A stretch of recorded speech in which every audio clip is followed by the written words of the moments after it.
Setelah menggunakan bantuan 5 untuk memudahkan perhitungan baik penjumlahan maupun perkalian, kita akan menggunakan bantuan 10 ya. Jadi bantuan 10 itu jauh lebih mudah, jauh lebih umum digunakan dibandingkan dengan bantuan 5. Bantuan 10 yang paling umum itu dua buah limaan ya. Jadi ini 5 dan 5 itu 10. Vertikal begini boleh, horizontal atau mendatar gini boleh. Dengan bantuan 10 ini, maka kita akan menghitung bilangan yang banyak itu dengan jauh lebih mudah. Kalau kita lihat pemilihan ketua kelas, ketua RT, sampai ketua MPR, DPR ya, baik tingkat pusat maupun daerah, itu menggunakan bantuan 10 yang terdiri dari dua buah limaan. Ya, jadi kita lihat di sini, ini dengan disusun seperti ini, maka cara berhitungnya itu jauh lebih mudah. 10, 20, 30, 40, 50. Dua buah 50-an, 100 dan seterusnya. Coba Anda bayangkan kalau tidak dikelompokkan 55 dan 10-10. Cara berhitungnya bisa puyeng ya. Dan kemungkinan salahnya besar. Ya, kita sekarang dapat kabar baik ya. Jadi 10 itu bukan cuma 5 dan 5, tapi bisa bermacam-macam ya. Kita beri nama S detail. S itu 91. Kita lihat di sini 91 itu 10. Ilustrasinya begini, kita punya jari 10 dilipat 1 atau ditutup 1 yang manapun gitu, mau jempol, mau telunjuk, mau jari tengah, mau kelingking, mau jari manis, asal ditutup 1, maka yang terbuka itu 9. Jarinya ada berapa? Tetap 10. Tidak berarti jarinya terus kurang gitu. Kalau jarinya hilang kita kan bingung. Kemudian D82. Kalau ditutup 2, tidak masalah yang ditutup yang mana. Itu jarinya tetap 10 tapi menunjukkan pola D, yaitu 8 dan 2. Kemudian 7 dan 3, tidak masalah yang ditutup yang mana. Sekali lagi, kita belajar juga dari materi sebelumnya. Ini 5 dan 2 itu 7. Kemudian yang ditutup 3 itu 10. Ya, jadi itu S detail. Dengan S detail kita bisa menghitung penjumlahan yang katakanlah lumayan sulit itu menjadi jauh lebih mudah. Jadi seperti tadi saya katakan dalam kehidupan sehari-hari di bank, di pasar, di sekolah dan sebagainya. Kita kalau berhitung misalnya mau ngitung jumlah pensil, jumlah buku, jumlah apa gitu, jumlahnya itu tidak harus di kiri, tidak harus dari kanan, tidak harus dari atas, tidak harus dari bawah. Tapi yang penting itu dikelompokkan ya. Kalau buku berserakan susah menghitungnya. Pensil berserakan juga susah menghitungnya. Dikelompokkan, diikat 10-10. Nah, kita terlihat di sini yang di kotak ini 10. S, L, E, D, T. 10, 20, 30, 40, 50. Oke. Kemudian ini D, T, S, L, 6. Ya, jadi 46. Ini jumlahnya 46. Ini ya kebetulan posisinya tidak berurutan, tapi tidak masalah. Yang penting dikelompokkan ini 10, 20. Yang biru ini juga 10, berarti 10-nya ada 3 atau 30. 30, satuannya 3. Ya, itu kemudahan menggunakan bantuan 10 untuk ya mempercepat perhitungan.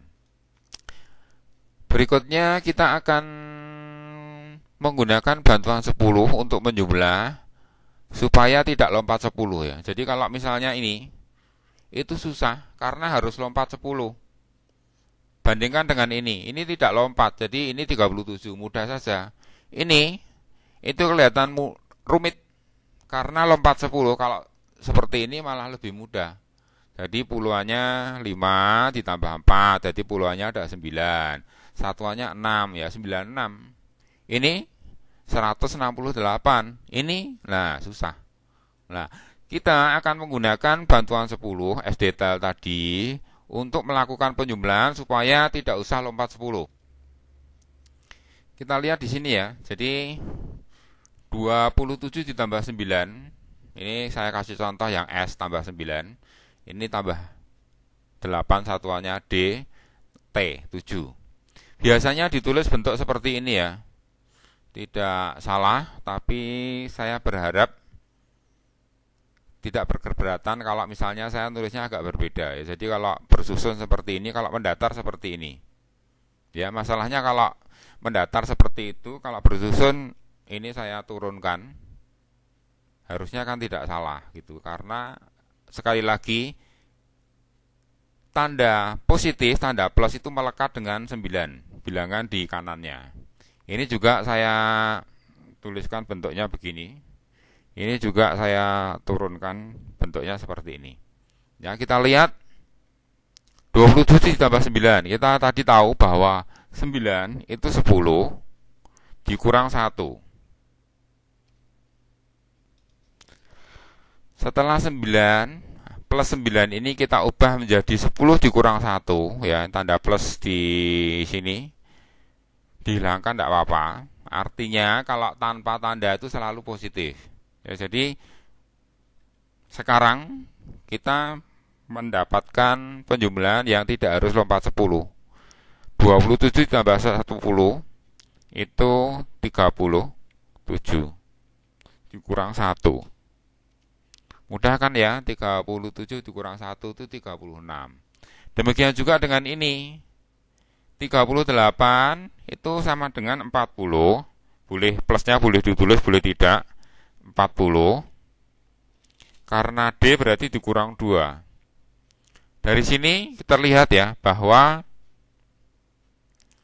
tidak lompat 10. Sekarang puluhannya tinggal dijumlah 9. Plusnya boleh ditulis, boleh tidak. 96 dikurang 2. Kan mudah ya, 96 dikurang 2 itu 94. Ditulis juga boleh, sama dengan 94. Ini 97 itu T. Jadi plusnya ditulis boleh, tidak boleh. Plus 100 dikurang 3. Dari sini 68 itu dijumlahkan dulu dengan 100. 168 dikurang 3. Kan jadi jauh lebih mudah. Ya, atau 165. Itu tadi bantuan 10 untuk memudahkan penjumlahan supaya tidak harus lompat 10. Kita akan coba untuk yang pengurangan ya. Ya, bantuan 10 untuk mengurang, tetap kita menggunakan S detail ini ya. Jadi 10 itu sama dengan S detail atau S detail sama dengan 10. Ini teorinya begini, atau penjelasannya begini. Kalau 99 dikurang 8, itu uraiannya begini. Ini 90 ditambah 9. 99, kemudian dikurang 8. Yang perlu dikurang cuma 9-nya aja. Ini 1, jadi 91. Boleh ya, boleh ditulis begini, boleh. Ini cuma penjelasannya aja. Kalau 100 dikurang 8, itu 90 dikurangi 90 ditambah 10 dikurang 8. Ya, atau ditulis begini, 90-an, 9 di kamar puluhan, terus 10. Perhatikan di sini, ini 99, ini 90 10 atau 100. Ini hasilnya itu 92. Ya, jadi bukan 0 dikurang 8, pinjam dulu 0 dipinjam, repot ya. Nanti semua penjumlahan akan kita selesaikan dengan prinsip atau cara berpikir seperti ini. Jadi kalau 100 dikurang 8 ya, daripada repot-repot 100-nya nanti kita ganti dengan 9 di kamar puluhan dan 10 di kamar satuan. Jadi 9 di kamar puluhan tidak ada yang mengurang. Kemudian 10 di kamar satuannya dikurang 8, hasilnya 92. Demikian juga kalau misalnya 100 dikurangi 16, 100-nya itu kita ubah menjadi 90-an dan 10. 9 dikurangi 1 ya, karena itu 16 itu 1 puluhan, jadi 8. Kemudian 10 dikurang 6 itu 4. Dengan cara seperti ini, kalau sudah terlatih, bahkan kita bisa berhitung di luar kepala ya. Ini 994. Ini 966. Ya, tidak susah.